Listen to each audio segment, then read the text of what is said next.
कि आज की जीवन शैली में जो आज का युवा वर्ग है, चाहे आज का जो जो आपाधापी का जो माहौल है, जो आज की सभ्यता की जिसको घुड़दौड़ कर सकते हैं कि हर आदमी भागा जा रहा है, उसमें न खाने का ठिकाना न सोने का ठिकाना, उसमें नींद की कितनी अहमियत है इसका अंदाज़ा आप लगा नहीं सकते। नींद की अहमियत इस मामले में है कि नींद के समय ही, या यूँ कह लें कि आपकी बैटरी रिचार्ज हो जाती है।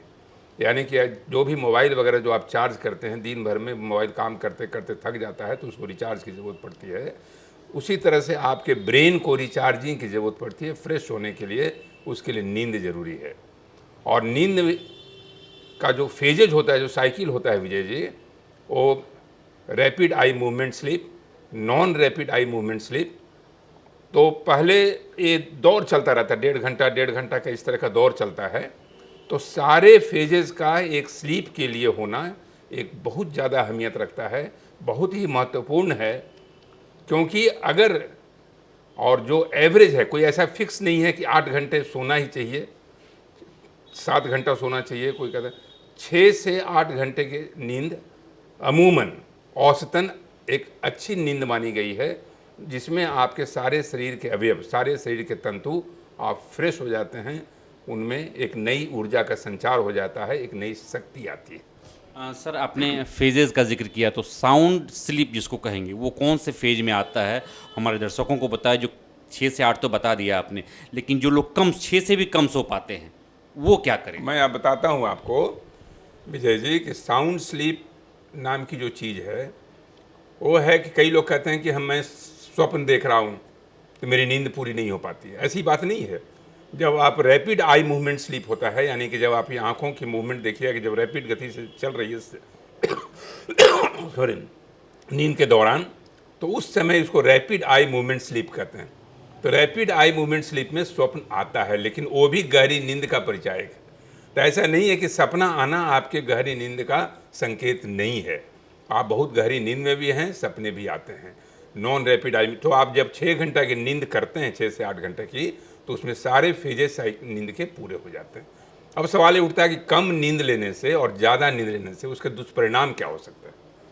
आजकल ये होता है कि कई बार रात में पार्टियां चल रही हैं, रात में ऑफिस का प्रेशर है, आपको गाइडलाइन पूरा करना है, तो 2 से 3 बजे तक लोग जागे रहते हैं, सवेरे भाग दौड़ करके कार्यालय पहुंचना है। तो उस चक्कर में जो नींद की कमी होती है उसका असर देखा गया है, कई बार ऐसा देखा गया है। रिसर्च के अनुसंधान बताते हैं, एक कन्फर्म न्यूज़ है कि कम सोने से डायबिटीज़ का खतरा ज़्यादा बढ़ता है, कम सोने से हाइपरटेंशन का खतरा मरने लगता है। कम सोने से जब हाइपरटेंशन और डायबिटीज़ होगा, जैसे आप जानते हैं कि दोनों का मेल जो होता है बड़ा बड़ा खतरनाक मेल है, दोनों का संगम आपके शरीर के लिए बहुत ही जानलेवा संगम है, तो आपके हार्ट की बीमारी की ओर संकेत करता है।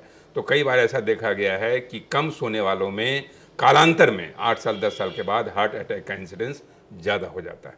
तो इस तरह की बात होती है विजय जी। तो डायबिटीज़, हार्ट अटैक और साथ में डिप्रेशन, अगर आप कम सोते हैं तो आप चिंताग्रस्त होते हैं, अवसादग्रस्त होते हैं।